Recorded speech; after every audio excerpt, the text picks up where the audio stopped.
All right, everyone. Thanks for joining us for TWiML's AI Rewind 2020, where we explore trends in computer vision. And to help us with that, I am pleased to welcome Pavan Turaga, who is an associate professor in the Department of Arts, Media, and Engineering and Electrical Engineering, as well as interim director in the School of Arts, Media, and Engineering at Arizona State University. Back to the show. Pavan, welcome back. Thank you so much, Sam. This is an honor to be back, and thank you so much for the timing. This is the 24th and very festive. Thank you so much, and looking forward to it. Yeah. Yep, I'm really looking forward to diving into this. Pavan and I had a great discussion on his research on invariance, geometry, and deep neural networks back in June, and we had such a great conversation. We invited him back to, again, walk us through the trends in computer vision from his perspective. And let's just jump right in. Maybe, Pavan, tell us a little bit about kind of broad brushstrokes. What are you seeing as the major developments in computer vision in 2020? I mean, a lot of things have happened. Computer vision has never been, more active than what's happened in 2020. And so much variety of work has come. Lots of things have matured. Lots of old ideas are being revisited, and lots of transitions to industry are occurring. When it comes to things like methodologies, we are seeing a resurgence of interest in certain old ways of thinking about scenes, shapes, light fields, and how do you fuse those ideas with contemporary neural nets. That's a big emerging trend. There are other established trends which are being further grounded in applications. Things like self-supervised learning is becoming more and more understood, and it's becoming more and more interesting as an application area. There are many other things in reinforcement learning, adversarial attacks and defenses, and how those things affect computer vision pipelines. A lot of stuff has happened. But if I had to identify one unusual trend, it would be this idea of revisiting physics-based ways of thinking about scenes and rendering and how that interfaces with neural nets for a variety of applications. That's just beginning to take off in 2020. Interesting. For a while, the dominant trend in vision was just making the networks wider and deeper. Are we still seeing a lot of that, or have we moved past that to some of the ideas that you mentioned and that we'll be discussing in the papers you've selected for us? I mean, the idea of being wide and deep still is a workhorse. It's not done yet, and there are many issues to be resolved. And how do you optimize things? How do you get those things to converge? That is certainly an active area of research. But what we're finding is maybe going that deep and that wide is not necessary if you just redo some basic architectures and some basic input mapping functions or activation layers or loss functions. We're finding that you don't need to go that deep. So that is certainly somewhat surprising. These things have been said before, that if you infuse neural nets with knowledge of the world, they should do better. It's always been stated as a statement in principle.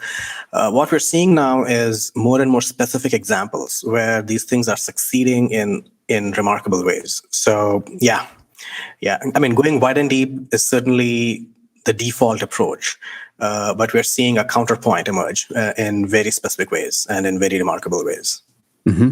Are the benchmarks that folks are comparing their work against, are they remaining pretty stable, or are we seeing new benchmark tasks emerge in vision? I mean, the benchmarks, the big ones, the object recognition, scene recognition, have largely remained stable.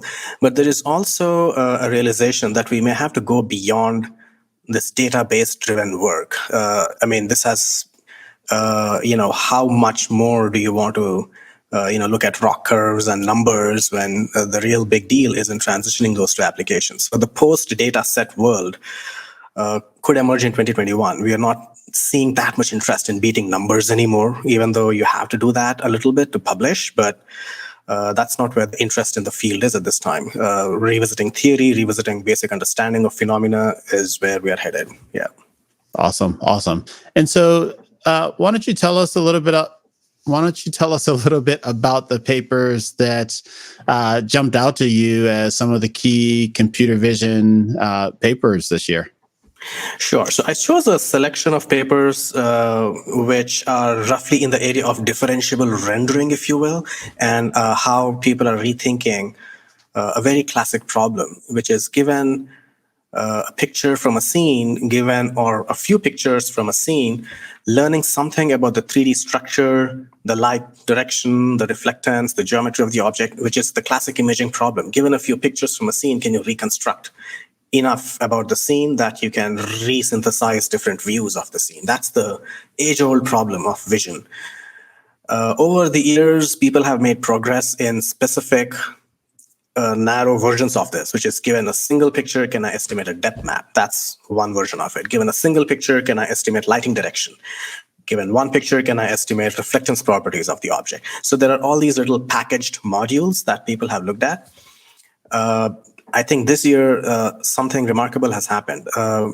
When you think about things like understanding the 3D geometry of a scene, there is a way to think about geometry which falls in two major categories. One is 3D geometry specified very explicitly in terms of a point cloud, in terms of XYZ locations of points in the scene, or a full representation that allows you to explicitly know where is the object.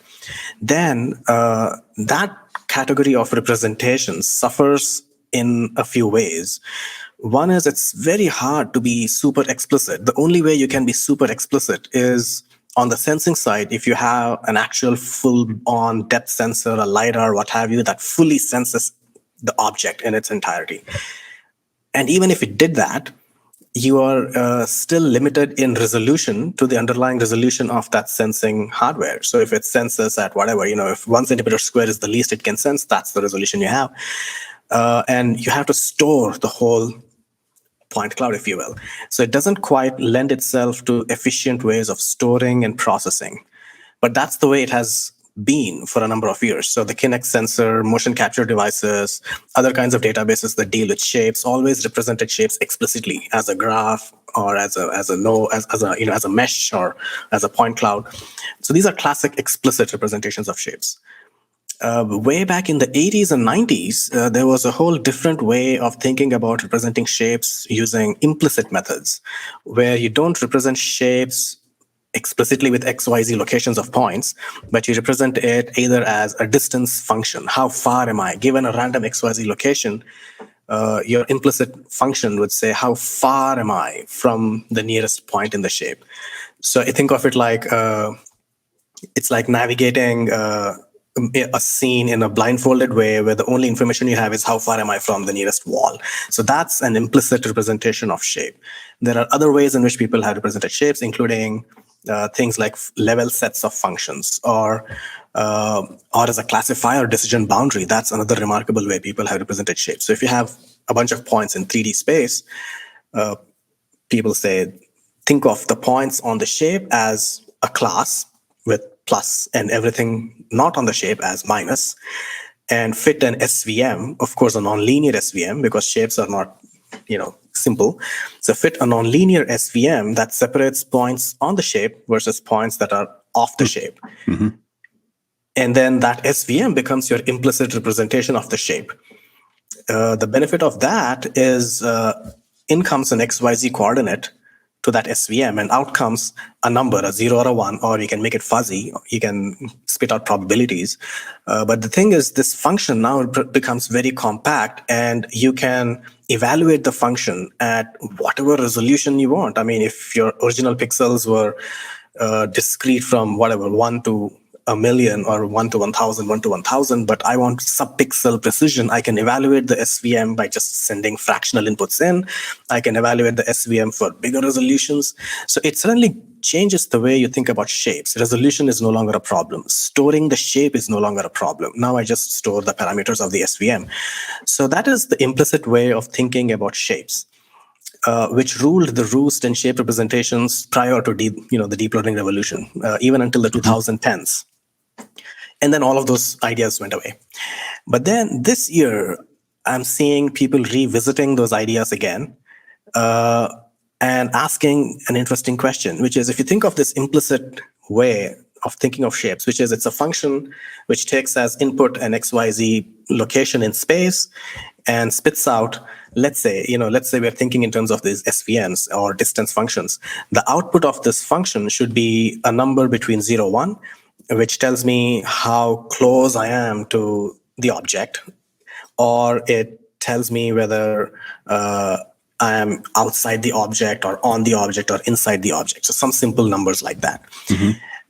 If you don't have that function, in the old days, if you had to estimate that function, you had to have the ground truth 3D shape on which you would run this SVM procedure or other implicit function procedure. So you had to have measured the full 3D shape.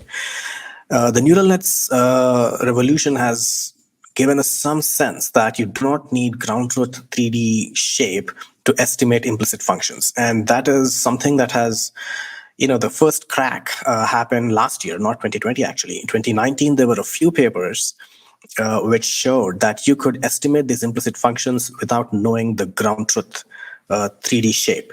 The idea was this, which is, if I only have pictures of objects like cars or maybe CAD models which have been rendered in certain ways, then let me assume the neural net figures out, given enough training data, what that structure is, what that input-output mapping is.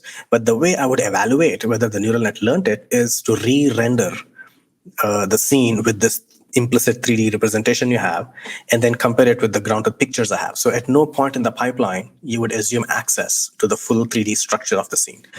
The first ideas were around how do you re-render a scene if the scene is represented as an SVM decision boundary. So those were some of the early papers that came out in 2019.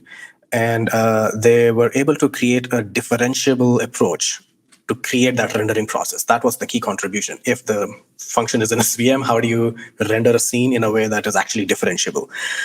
And that cracked open the whole field. And this year we had a few other papers in that realm which went beyond the idea of SVMs and to full light field representations, which is a whole different layer of complexity. Yeah, so we can go into those details as well, but I wanted to see if you had any reaction to that. Yeah, well, I'm curious, can you summarize the foundational contribution of the 2019 papers in terms of how they went about the rendering process? Yeah, I mean, there are these, for every representation, there is a special way in which you would render a scene based off of that implicit representation. In the case of this SVM way of thinking about it, if you had this implicit function learned somehow, which takes an input an XYZ location and spits out a probability or a distance function from the decision boundary. What they did was revisit some old graphics techniques called marching cubes, and you would take marching cubes. Yeah, it's a graphicsy technique which even I'm not an expert on, but the idea is this: you would take a point in space and maybe a direction, and you would shoot a ray from this camera viewing choice that you have made and evaluate the function at multiple places on that ray, for example. And you would choose a threshold at which, I mean, if you're getting closer and closer to the shape, you would see that in the values, and maybe you'll choose a threshold at which point you'd say, I've intersected that shape.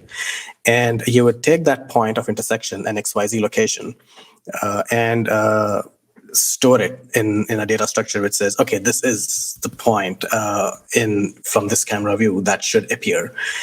And you would go back and read off. From that, you would sort of create this 2D projection of a 3D shape, and you would read off the color from hoping that it aligns with a picture in your database. So, and then you would just copy paste the pixel values onto those locations and then just compare the error in representation. So this idea of creating these rays and sampling it and evaluating the function over multiple places and choosing a threshold was considered, was converted into this differentiable way of thinking. And that's where the big contribution is. So taking these old rendering techniques and creating differentiable pathways. And the details are very complicated, of course. I mean, it's not obvious at all, but those were the big contributions. Yeah. Okay. Interesting. Yeah, I was envisioning something along the lines of trying to recreate the 3D point cloud in kind of regular intervals and passing it through your SVM and seeing what came back, and Very potentially similar. getting more granular. But the ray and coming from different angles sounds like I'm guessing what they're going for is the ability to kind of treat it like a photo or a camera scene and render from different perspectives. Right. Yeah. I mean, that's the thing. I mean, rendering has never been thought of as a differentiable operation because it was never considered required. I mean, if you have 3D, just render it, and there's many ways to do it. But if you have to use neural nets to learn that implicit representation, you need the renderer to be differentiable, and that's where a lot of energy is going. And every rendering technique is probably not differentiable at this time, but that's where much of the energy is going. Take a few rendering ideas and create differentiable ways to redo those. And just to close the loop on that last part of the conversation, is the differentiability a product only of the SVM, or does the ray technique and the re-rendering contribute to the differentiability? It's the ray tracing, and that's the part which needs to be redone. Yeah. Okay. Cool. Yeah. So let's jump into the first paper that builds on this idea. Yeah. So the first paper I had was it's called NERF, which is making a lot of news across the Twitter boards and all over the place. It stands for neural radiance fields. That's what it's a short form for. This idea of neural radiance fields is rooted in a different representation of scenes. This idea of representing objects as decision boundaries of SVMs is a very special case. It would, as you can imagine, it would work for certain kinds of objects, which are nice, closed, compact, so that there is a very clean inside and an outside. And the decision boundary should be simple enough that an SVM can actually fit it. So you can imagine that it would not work very well if objects had holes, or if it were lots and lots of donut-y shapes, and if there were self-intersections or convexities or concavities. It's not a good idea to use an SVM to model that kind of a geometry. So what is the most general way in which we can model the whole thing without being super specific to shapes and then light separately and color separately? The idea for this is rooted in a different category of representations of scenes called light fields and planoptic functions. The most general way in which this is done is you are essentially representing scenes as light rays. The old representation of light fields was, think of the image formation process as a two-plane representation. You have a camera plane, and then you have a scene plane, and every light ray that hits the camera ever can be seen as a line that connects random points on this plane. So the whole black box camera obscura is basically two planes, one with a pinhole and the other with a screen. But if you try to open up things with lenses, you can replace that pinhole also with a plane, and you're talking of how light travels or connects from one plane to the other. In an explicit way, what it's saying is you can technically record how a light ray, or how a point in space, if I pick a point in space, how that point looks from multiple angles. If I encode that, and if I encode that information for every point on my scene, what you essentially have is a light field. The reason why you want to think of it in terms of light fields is because the same point in space can actually look very different from different angles, depending upon what its reflectance properties are.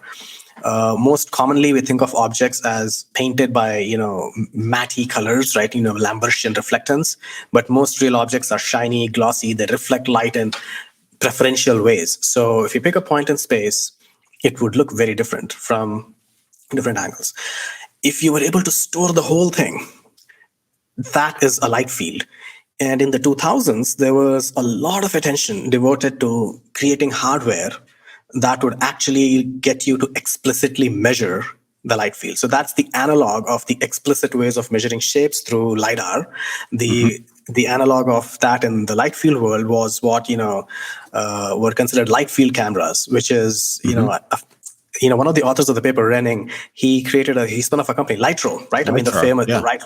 That's a light field acquisition device, which And it's pretty amazing. You see the demos and like you take this picture, but it's not like any picture you've ever seen before. You're able to change the focus after the fact to different focal distances, and I think maybe even some degree of rotation or something like that. Yeah, some view changes, absolutely. Yeah. So it didn't take off as much in the computational or the consumer world, I imagine, but it's a fundamentally interesting way to think about the world as measured by any measure.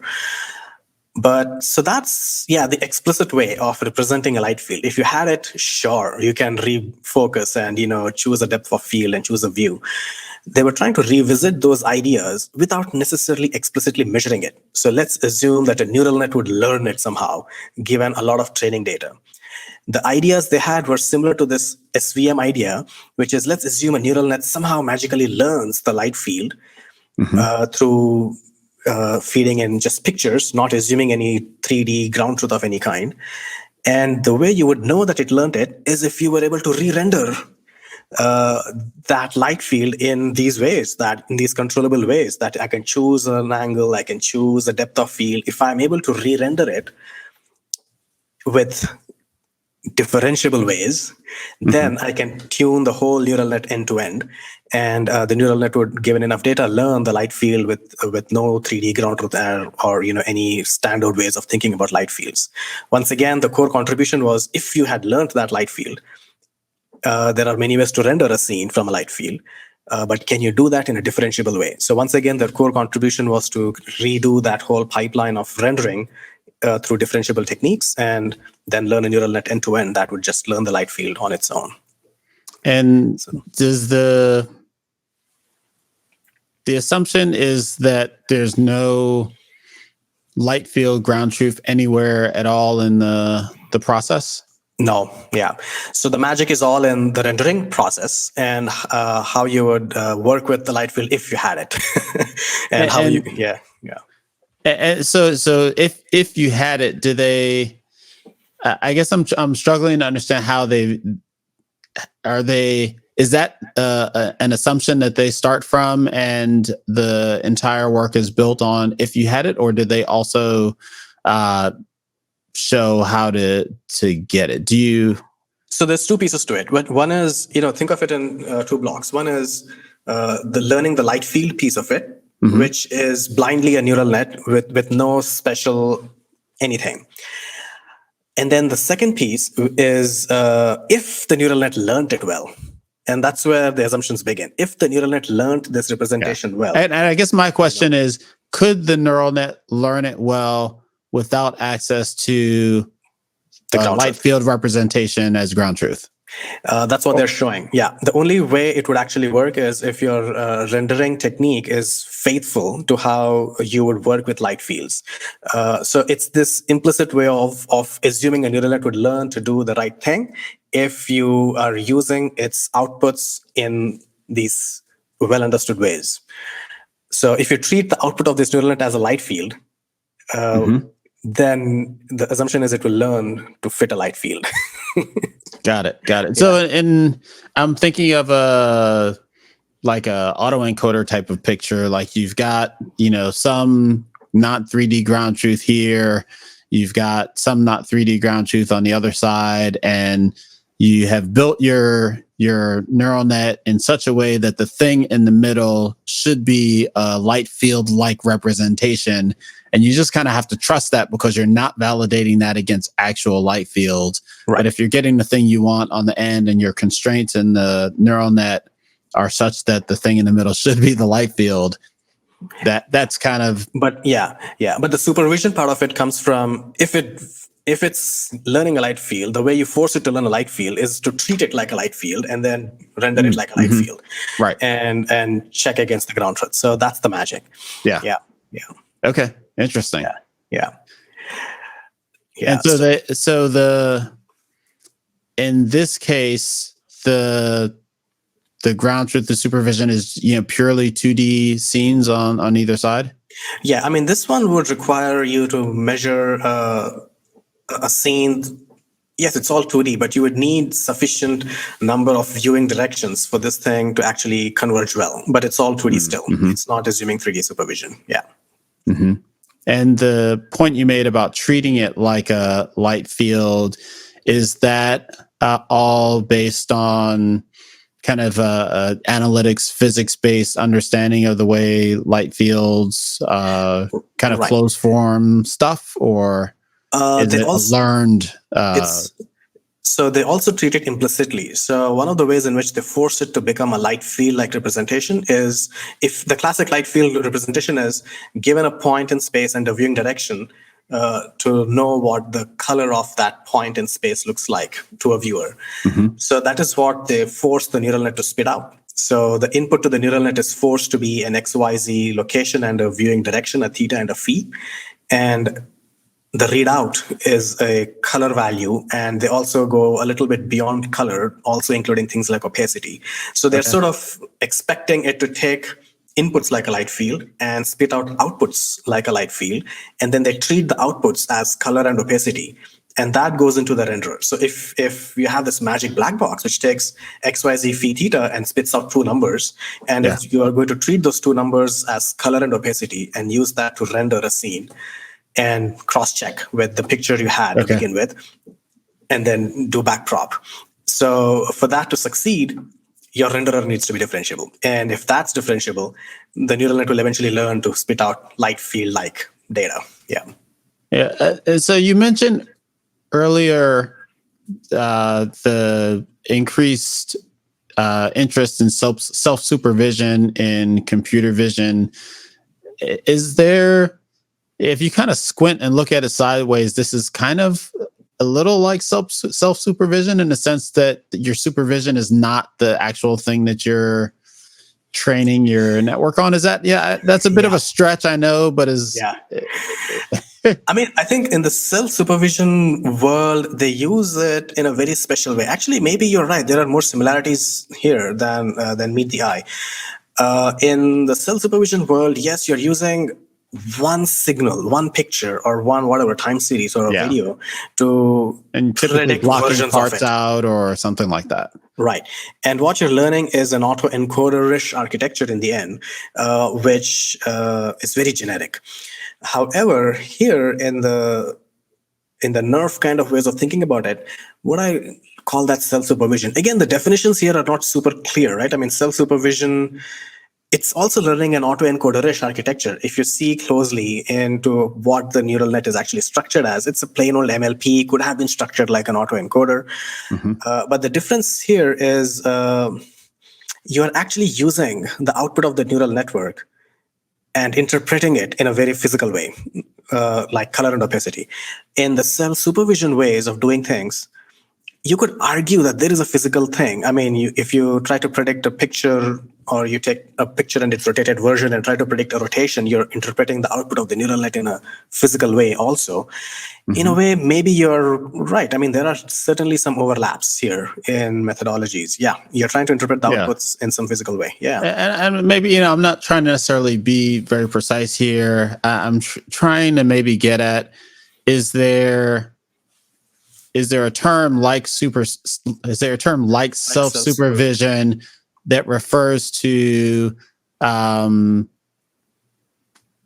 training a network on some higher level thing based on simpler things and having the network figure it out? Yeah. And maybe that's just, hey, deep learning. I mean, it's a good question. I think I don't have an answer, but people are beginning to ask clearer definitions for these concepts and try to create theories around what the words mean and see if, there are boundaries that we understand well. It's not yet clear, but it's certainly, there is a task agnosticity here. I mean, we are not using the neural net for an end task. I mean, the only thing we're saying is my rendered picture should look like the picture you gave me. So it's very much like an autoencoder. And that is the default architecture anyway in most self-supervised learning tasks. It's like self-supervision. There is no real end goal we are going after except interpreting the outputs of neural nets in some constrained way. Yeah, I don't quite see a solid term that would come to mind yet. Okay. Yeah. Cool. What was the next paper that came to mind for you? So the next paper builds on this paper, the NERF paper, and it's by the same authors. One of the things, the NERF paper, actually, if you read it carefully, there is a line somewhere when they describe their model. They say this magic neural net that we are taking, that we're building, which takes an input as an XYZ location and a theta phi as input and spits out a color and opacity. They say, I'm going to model this magic neural net as a MLP, a multi-layer perceptron, which is not super deep, not super wide, very basic. And then they make a note saying, FYI, in an upcoming paper, we are talking about how we actually made this work. So this is a follow-up, a secret sauce. Okay. The thing is, if they hadn't said that statement, and you were to evaluate the likelihood of a MLP trying to model a light field, really, which is, how do you judge this? How do I qualitatively judge the success of these mapping functions? A light field, in its most general case, is highly sensitive to small changes in viewing directions, given a sufficiently complicated scene. If I'm looking at a scene with lots of objects and concavities, convexities, shiny stuff, this and that, even a small change in my viewing direction, in principle, can change the appearance of a single pixel quite dramatically. Especially if the key thing that you're representing is the color, because as the angle changes, that's going to change. Right. So that is a quick assessment of the underlying non-linearity involved in fitting this function. And they say they do it with the MLP. So if I were to review this paper, I would have said, it's sounding too good to be true. But then they said, I have this follow-on paper. So the follow-on paper became a NeurIPS paper. And when I read that, they say, let's look at this implicit mapping strategy. And then they sort of abstract out this problem now. It's no longer about light fields. This paper is now about implicit functions in general. And they do a bunch of things with it for, shapes and rendering and other things. But then the core idea they talk about is, how do you do implicit functions which take in location-like data, XY location or XYZ location, and spit out a value which I'm trying to interpret physically, like a distance to the nearest point or the distance to a boundary. That's the base architecture they're going with. And they say that if you want to treat XY coordinates as input, if you, when I was back in grad school, to take a detour, there is this very famous old paper called the 8-point algorithm for estimating what is called the fundamental matrix given two camera views. The fundamental matrix tells us how points in one camera relate to points in another camera. It's a transformation. When I read this paper, I thought of that other paper, a very famous paper by Richard Hartley, who said the 8-point algorithm says this: given two camera views, if the cameras are calibrated, and if I know the calibration between them, which is I know how this camera is shifted and rotated with respect to this one, if the whole thing is calibrated, the rig is calibrated, then I need 8 corresponding points on the two cameras to fit what is called the fundamental matrix. That would then let me link any given point on this camera to that other camera. That 8-point algorithm was not even Hartley's. It was an even older algorithm by two other people called Longuet Higgins. And there is a ICCV paper award that carries their name, the Longuet Higgins Paper Prize in ICCV. So they wrote a paper back in the, I don't even remember, 80s or 90s, proposing the algorithm. But that algorithm never succeeded ever in any practical condition until Hartley wrote his paper in the late 90s or early 2000s on revisiting the fundamental matrix estimation technique. And his point was very simple. Look, to estimate the fundamental matrix, the inputs to the algorithm are XY coordinates of points in one camera and another camera. When you work with XY coordinates, you run into dynamic range problems. I mean, XY coordinates are indexed in integers, right? Typically, they go from 1 to whatever your resolution is, or 0 to whatever your resolution is. So the range is ginormous. And any matrix operations that you do with these numbers, which are integers, which go from really low values to really large values, any matrix operation like, matrix inversion or SVD or anything like that suddenly becomes poorly conditioned. You have to sort of normalize the coordinates. And the very simple normalization he comes up with is, okay, take everything and convert it to a range of 0 to 1. take the mean value, subtract it, divide by the size, you get a number between 0, 1. If you just do that much, then suddenly your linear algebra becomes super well conditioned. As long as you remember later down that these are normalized coordinates. And if you want to reconvert them to real coordinates, you have to invert that, normalization. And that was like a magic paper, which really made fundamental matrix estimation practical. And that created this whole revolution in stereo systems, finally being able to estimate, depth maps robustly. When I read this other paper that these people wrote, that the input is an XY coordinate or XYZ coordinate, I immediately thought you're going to have dynamic range issues because once again, XYs go from 0 to big numbers. And trying to do anything serious with it calls for some rethinking. It needs some normalization somehow. So this NeurIPS paper did just that. And their trick was to take the XYZ values and put it into a sinusoidal function or, or sinusoidal type functions of different kinds, which by definition bring down everything to a nice range, -1 to 1. And if there is a loss of uniqueness. There are many values which would map to the same sinusoidal value. So they try to sort of do it in a way that looks like a feature embedding. So take an XY and then hit it with several sinusoid functions with different underlying frequencies, and then you get a big vector. So then you try to retain some semblance of uniqueness. If you pass that on to an MLP, they find that the MLP does a great job of fitting these implicit functions. So to my mind, go ahead. Yeah. I'm wondering do you think they tried just normalization? They must have. And do you think that I don't know if this even makes sense in context, but the sinusoidal, some variation of the sinusoidal approach would apply to the 8-point problem? Possibly. Maybe I'm asking if the normalization and the sinusoidal thing are like somehow kind of invertible or transformable to one another, related, operations in some way. I'll have to withhold an answer right away. Asking too specific a question. Yeah.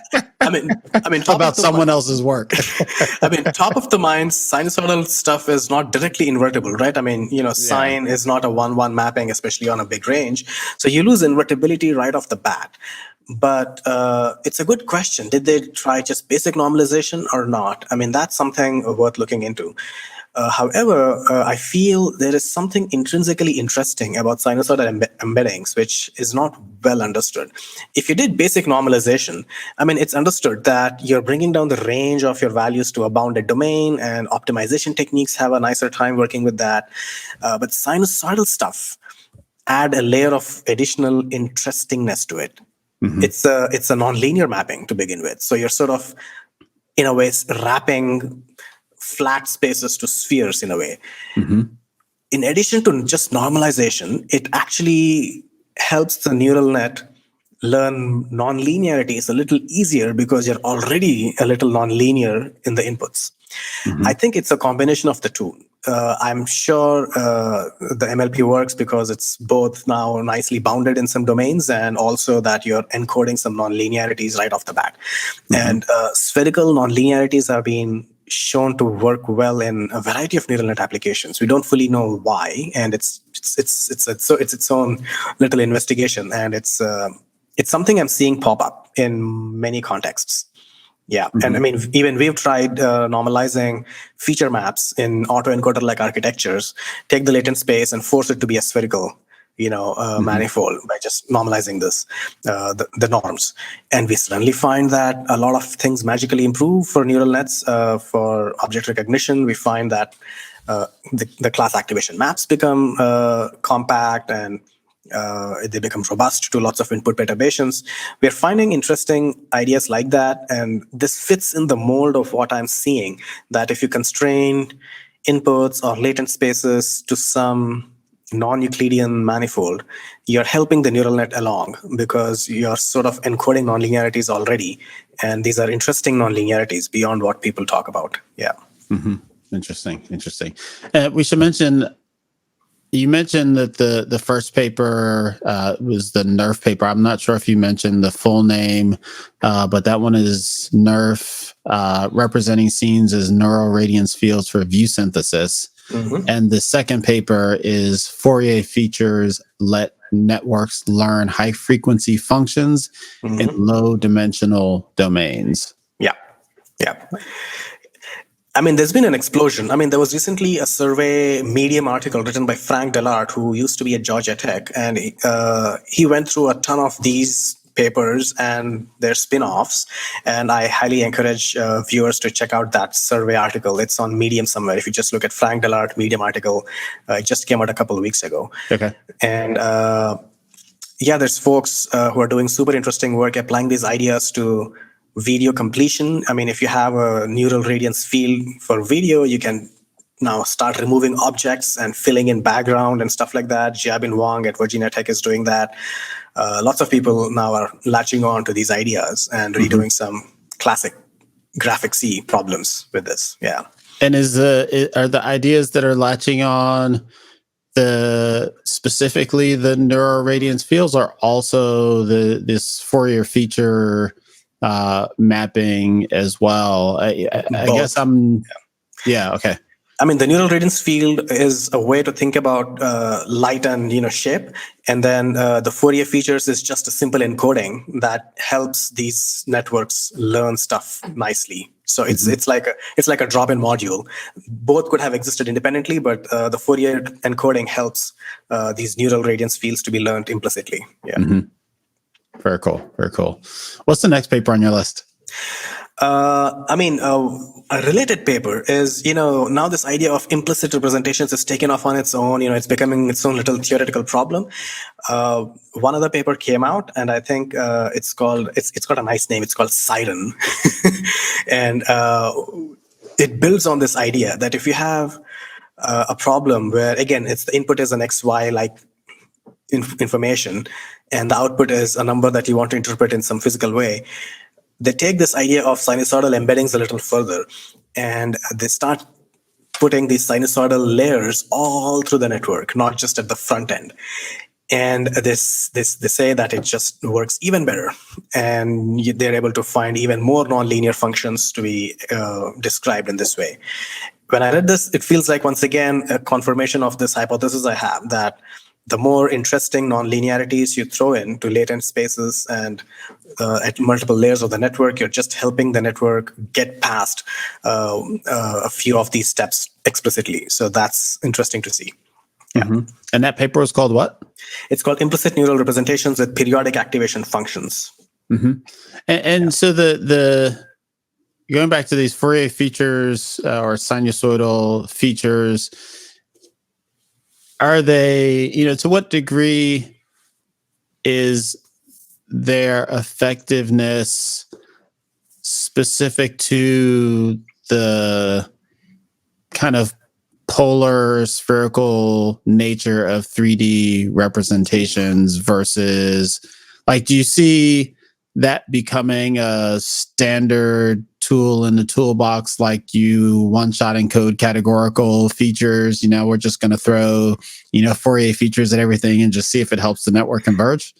I mean, we could certainly see that happening. I think, when some of these ideas come out, the initial ideas are somewhat explainable, but then very soon the spin-offs become, let's just apply it as a feature encoding into anything, and they become less explainable. But I could certainly see that happening. But I feel there is an explainable version of this. And, some of my students are also working on these ideas for other networks, not for just implicit functions. Again, I don't want to talk about my stuff, but there is a growing body of work. We have this workshop, CVPR, differential geometry in computer vision and machine learning. Lots of mathematicians, applied mathematicians, statisticians come to that. And a big chunk of the ideas there is that feature spaces somehow need to be constrained through understanding of basic phenomena in some way. And every time I go to this event, I see spheres and sphere-like representations pop up again and again and again. Always in explainable ways. I mean, spheres come out because of, things like what you're saying. Yeah, there are certain natural explanations for why spheres make sense in 3D vision. The pose sphere, right? The SO3, the rotation matrix, has a very nice way to think of as a sphere. But there are other things which are not that intuitive, but also become spheres. Things like when people talk of contours, you can think of a contour if it's closed, and if it's a simple contour, people say a contour is topologically the same as a circle. It's just a warped circle. And people start thinking about, circular ways of encoding contours. So the idea of circle's just a warped square. Yes. Yes. Except, the thing is, circles have closed form, and then you can differentiate it. So, yeah, I mean, there are explainable ways just have to buff out those edges a little bit. Yeah. So yes, I mean, there are some explainable ways why spheres are interesting and important, but that's just the surface. And then there are the non-explainable ways. And suddenly things just work because we don't know why. And we'll see. There could be that. Yeah. Yeah. Interesting. So the next paper you have is in a little bit of a different direction? Sure. So this is a slightly different paper. This is called Computing the Testing Error Without a Testing Set. And this became a best paper nominee at CVPR, and Elish Martinez from Ohio State is the faculty director and their student. I really like this paper because it tackles a very intuitive problem, which should be of interest to practitioners or companies. In the past, I've called this the test driving problem. If you want to test drive a car, you walk into a dealership, you take it for a drive for a few minutes, and then you get a sense of how it will do when you take it to work, for example. So you have a way of predicting performance of whatever that product is in some deployed conditions by test driving stuff. In computer vision, models are growing, but what does it mean to test drive a model? If I were to invest money in buying a model from a developer, how do I know? How do I trust that this will get the job done? So that's the whole thing.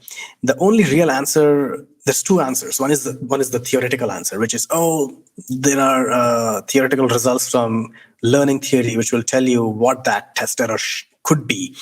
And some of that work is very old. Vapnik, who wrote a very famous book on learning theory, and the VC dimension, which gets quoted quite often, is a measure of the complexity of a model. And very loosely speaking, it says the more free parameters you have, the larger the VC dimension is, and the larger the VC dimension is, the more sensitive it will be to deployment changes. So the bounds tell us that if the bounds were literally interpreted, they would say neural nets should perform quite poorly in principle on deployed conditions because they have so many free parameters.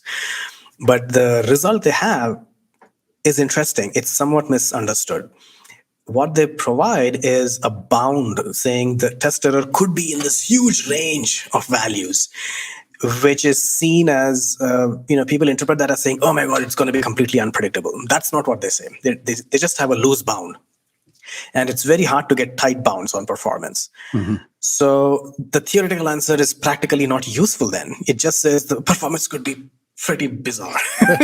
Or it could work, they don't quite say. Mm-hmm. So then how do you practically solve this problem? So this paper takes some, ideas which are intuitive. This problem that we're trying to practically solve is tighter error bounds on model performance. Right. Mm-hmm. One of the ideas they had was, they say that a model, if you train it on a whatever, take a training set, train a model, and then track the activations of the neurons in that training set. One of their observations is if the whole network is generally getting activated across the whole test set, or the train set, which means all parts of the brain are being used, mm-hmm. then you have a robust model, is what their observation is. If you find that your network is half dead in a way and only half of it is actually doing the job, then they suspect that it's going to be not a robust model. So how do you measure this idea of full activation versus partial activation versus sparse and fully densely activated networks? They think of the problem as trying to measure connectivity between graphs. So you think of each neuron as a node in a graph, and if you pass a training set through the neural net, you can track the average activation, let's say, through a given neuron.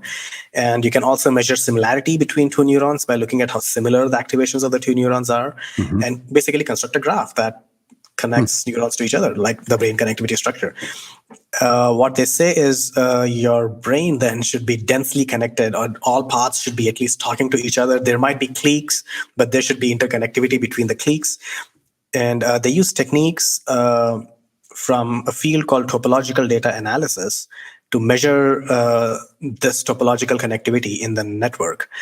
Topological data analysis has its roots in an entirely different area of mathematics called computational topology, really, which talks about taking graphs or point clouds, and it's applicable to anything that can be represented as a graph.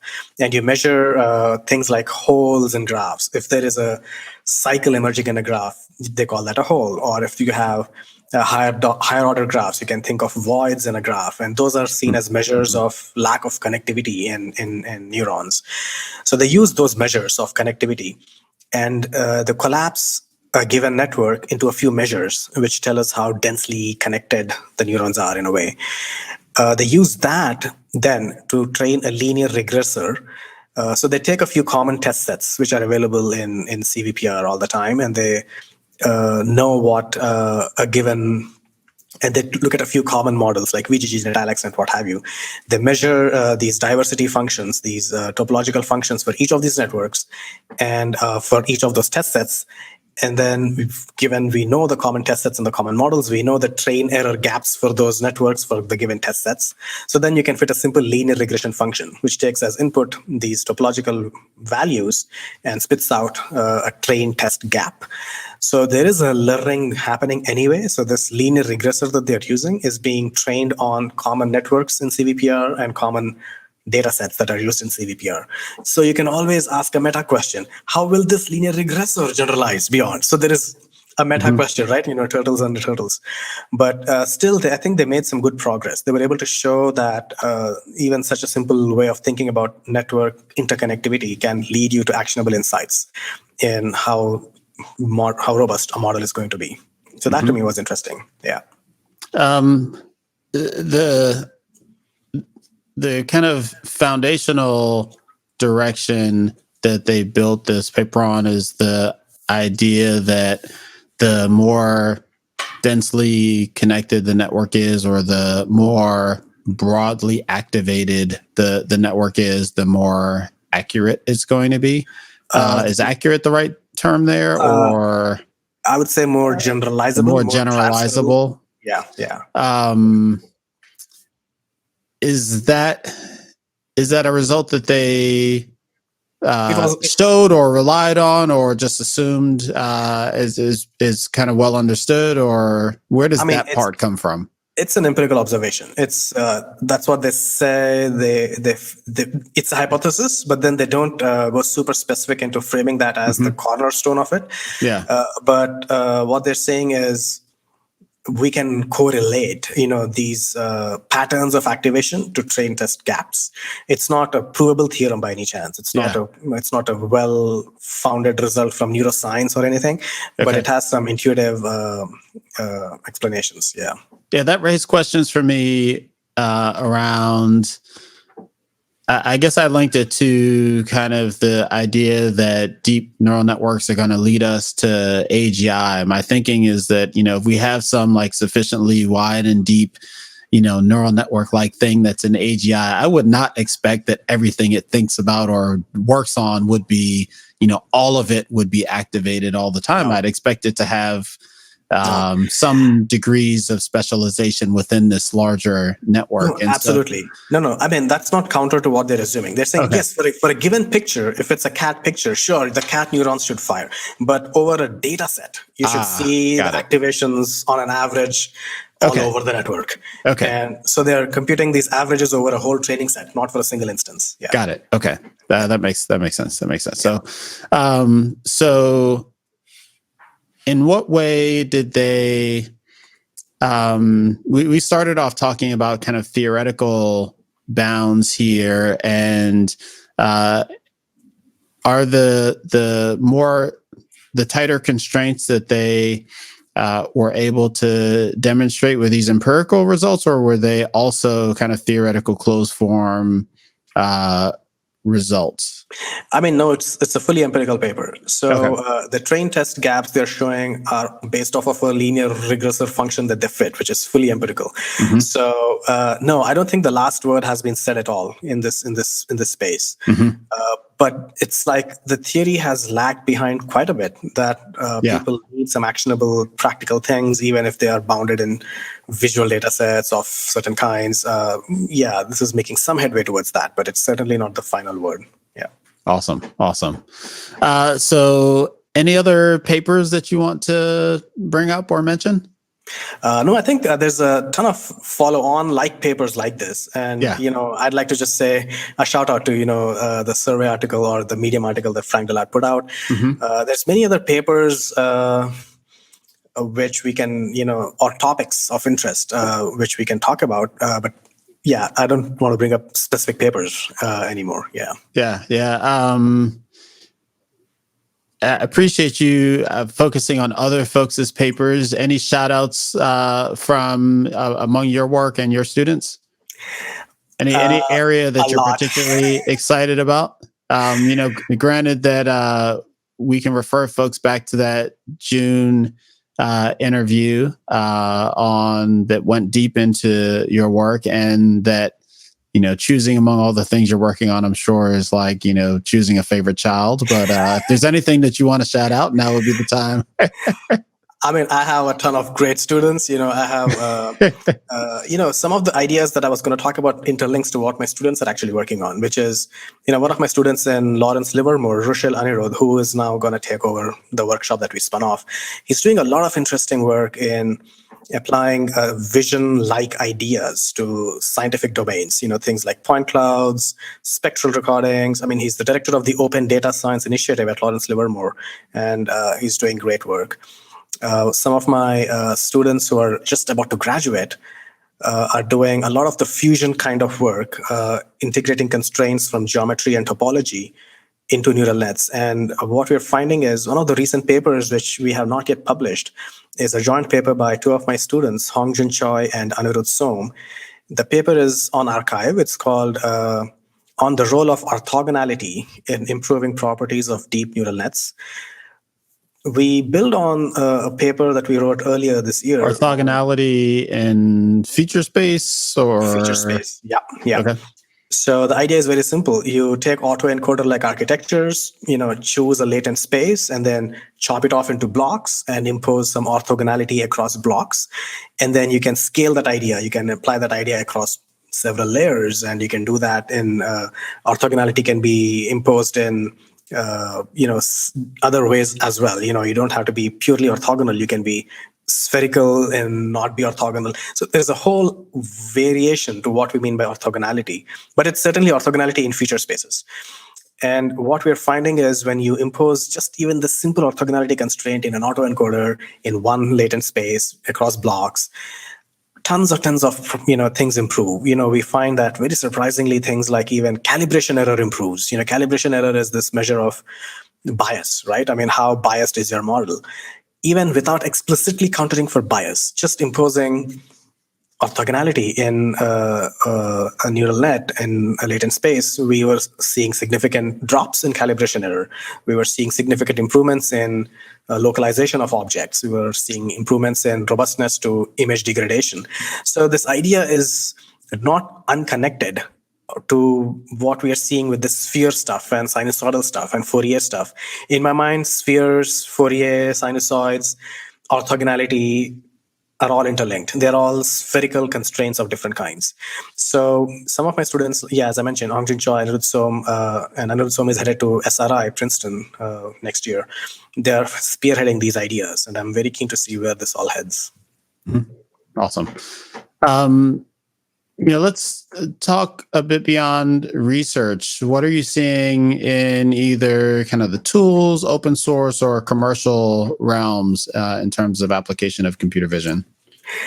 The two big stories of 2020 in the commercial space were what NVIDIA did with video conferencing. They're promising, they're transitioning GANs as a solution to real-time streaming video, basically. So when we have these facial videos being transmitted, the idea is you don't have to transmit the full frame, do face detection, or do segmentation of your facial features, and maybe transmit a keyframe and then transmit just the facial features and then put it together at the receiving end. So it's like driving an avatar in a way, a two-dimensional avatar in a way. And some of the most interesting claims came out of one of my buddies at NVIDIA, Mingyu Liu, who used to be in grad school with me. He's the brains behind a ton of this work at NVIDIA. So he's been making very careful claims. Of course, NVIDIA goes and puts out the news articles, but the technical side is a little more serious. We do know there are some limits. I mean, some of the things they put out is the streaming bitrate can be as low as 0.1 kbps, which is revolutionary on paper. Otherwise, things are at least a few hundreds of kilobytes per second. If it comes down to that level, you have to be a little bit suspicious, clearly. I mean, how would a vision-based facial tracking system work in general? That's the abstract question. And we know, I mean, facial recognition is super problematic, right? I mean, skin tone and, other facial traits. And we don't fully understand if it works across people of different color and people of different, hairstyles and eyewear. We don't quite know that yet. But NVIDIA is promising that will happen. So we shall see. It also brings up in my mind, an interesting privacy-related question. In a way, it's probably good not to have your frames transmitted as is. Maybe having an avatar speak for you adds a layer of privacy for you. But what does it do for, if you actually have to prove that you were there, but it's an avatar that is going? It's super interesting. Can I just be in frame 1 when my frame is captured and then step away and have someone else step in and drive my avatar on that and in some way? I don't know. It's bringing up all these interesting questions about what is true presence, which are unresolved. So that's happening in NVIDIA. One of my other students, one of my recent graduates, is in Adobe, who's also involved a little bit in transitioning the GAN kinds of architectures to consumer domains, Kuldeep Kulkarni. But there's many people doing that in Adobe. One of the big products that came out was finally they introduced some neural filters into Photoshop through underlying GAN kinds of editing mechanisms. So now we have neural filters for expressions. You can edit expressions for people. You can edit lighting. You can edit textures. The technical interesting piece is, GANs have been criticized for being not easily controllable, right? I mean, they do things and not easy to control them physically. But Adobe seems to have somehow solved this problem. We don't know what they did, of course. It's a trade secret, presumably. Did they use full supervision to get a controllable knob for expressions, or was it they discovered all these knobs and then went in and found one knob that was expressions? We don't quite know what they did, but they're promising that they have controllable filters for editing a lot of physical things on people's faces. If you look at their product FAQ, which I dug into, they have a disclaimer that, oh yeah, we know that it sort of works, but it sometimes doesn't work if you have if you have curly hair. Oh my God, or if you have other kinds of eyewear, or sometimes, they're making some disclaimers, which is of course it points to the problems of deep nets in the ways we understand in the socio-technical sense. But when these products start becoming used, I mean, we don't know the ethical questions that will arise. We don't know what it would mean to have your face edited by a neural filter, and we don't know if it would be true to you in a way. So, right. But those are the big stories from industry. A lot of stuff has happened, of course. The self-driving stuff, autonomy has somewhat been stalled. I mean, I have not been seeing any big stories come out from the self-driving vehicle or revolution that was supposed to happen. And being in Chandler, I'm still seeing way more cars going around collecting trading data. Nothing's changed. Didn't Uber divest of that whole business this year? Yeah. I mean, for a while there was, the kind of operant theory was that, Uber can continue to, lose money operating the network because it was all about getting the self-driving first. And that was the way it becomes a sustainable business. And, to then, divest of that self-driving business, I guess it doesn't necessarily say that model or that idea has changed. Maybe they assume that that self-driving will be a commodity and they'll be able to get it someplace else. They don't need to own it. But it's definitely a statement to see that happening. Yeah.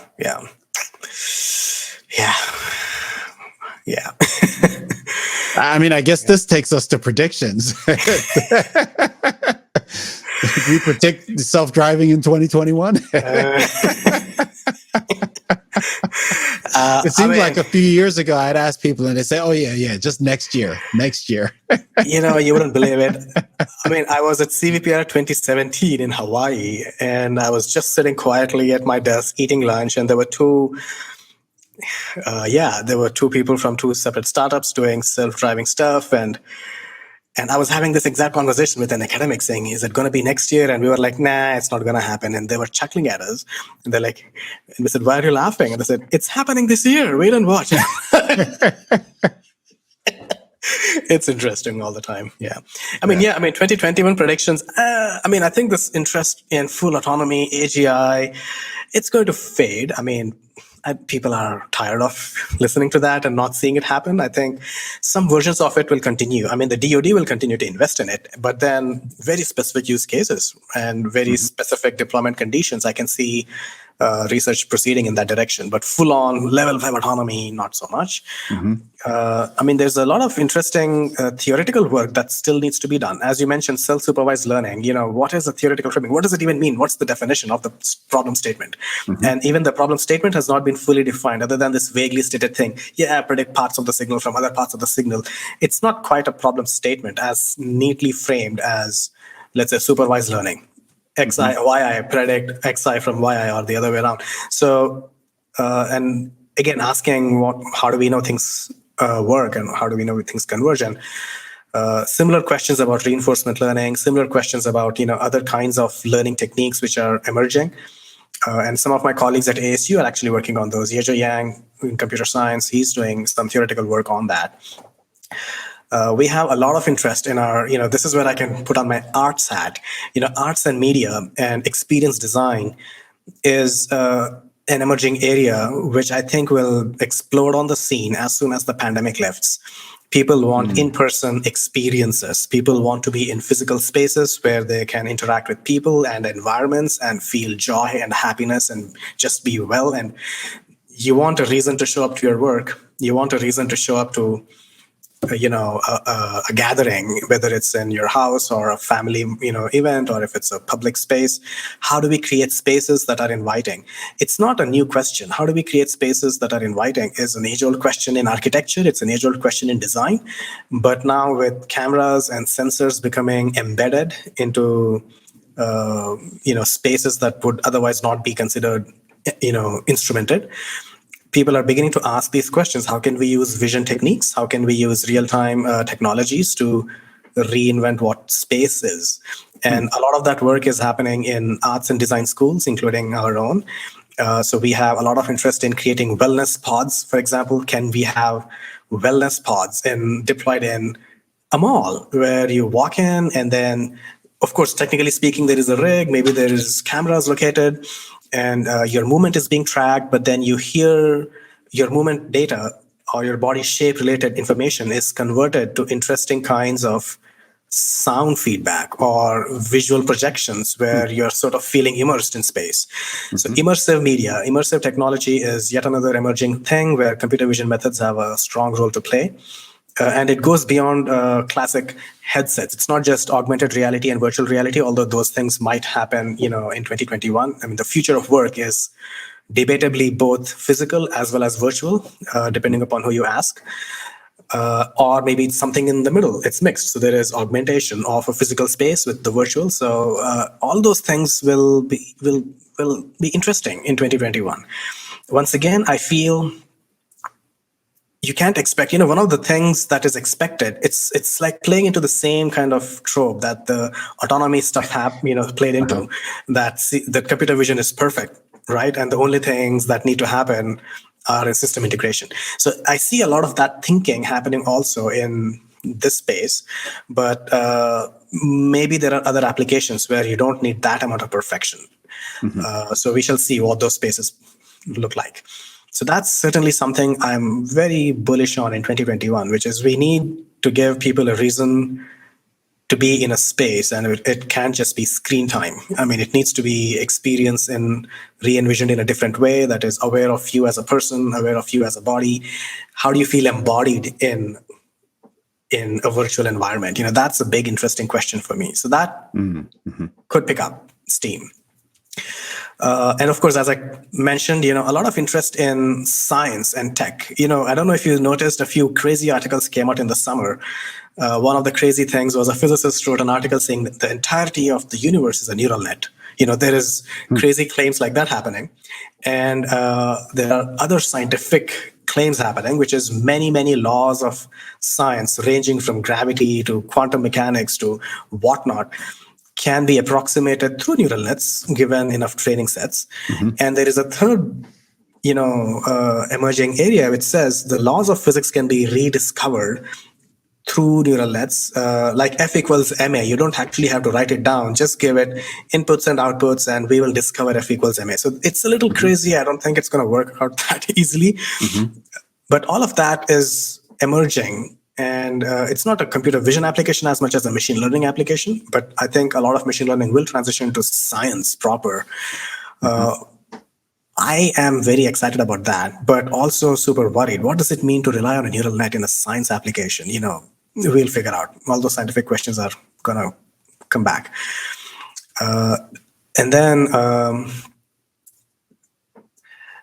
yes, I mean, there are other, smaller developments which are actually happening for a while. Things like spiking neural nets, which people have said are more closely or more biologically motivated. Yeah. They could come to mainstream. I mean, they have always lagged behind convolutional neural nets in performance, but I've seen the gaps reduce. Why now? What are you seeing that is making you put that in your, what's your time horizon? Is it 2021? I mean, in 2021, I think people will treat it equally with respect as they have treated CNNs. So one of the past criticisms was they have always lagged behind CNNs in benchmarks, but now that has gone. I mean, they have enough. Yeah. Is that based on, some specific advancements in 2020 that you could point to that we didn't cover? I mean, it would have to be optimization methods. The thing that has held back spiking neural nets is they don't have very efficient optimization methods like Adam or backprop in convolutional neural nets. So people have used things like Bayesian optimization, which is much more computationally intensive. I have not tracked the optimization part of that literature very closely, but if I were to dig, it would have to have something to do with an efficient optimizer for those architectures. The other thing is spiking neural nets have hardware benefits. I mean, spiking things can be implemented in hardware a lot more efficiently. There are things called event cameras which exist, which are very close to how spiking neurons work. So they have much easy integration into hardware platforms. That's a benefit that they will have. I've seen people ask, can we take event-based cameras which don't record RGB values, but they only record changes in RGB values? That's just the way the pixel is designed. It changes. There is an integrate and fire operation. If there is enough accumulation or if there's enough change, it would fire. So all those things have been used to recover full RGB, and they have been used to recover optical flow. They have been used to detect objects and scenes and activities. So the gaps and capabilities are reducing.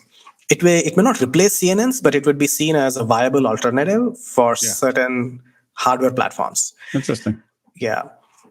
And there is this big other paper, ICLR, we don't know if it's going to be published. It's anonymous yet, but it made waves a few weeks ago. Transformers are going to replace convolutions as the base architecture. I will withhold on that. I mean, I like convolutions. Hey, I mean, we know our eyes have lenses, and lenses are described by convolutional operations, and then the cells have convolutional interpretations. I'm having a little bit of a hard time believing that transformers will replace convolutions, but there are enough people saying that will happen. even if it happens, it's actually going to make things even less, transparent. It will be much, much harder to describe why a neural net works if we say transformers do better than convolutions. But we shall see what the data says. So that is another thing that is going to be interesting. Keeping an eye on. Yep. Awesome. Yes. Awesome. Well, Pavan, thanks so much for joining us to share a bit of your take on 2020 and beyond. As always, it was wonderful catching up with you, and looking forward to the next time. Lots of interesting stuff going on in computer vision, no doubt about that. And thanks for helping walk us through that. Thank you so much. I appreciate it. It's an honor to be back. I mean, I never expected to be back. So thank you so much for having me back. Awesome. Enjoy your holiday and take care. Yeah, you too. Yeah, bye.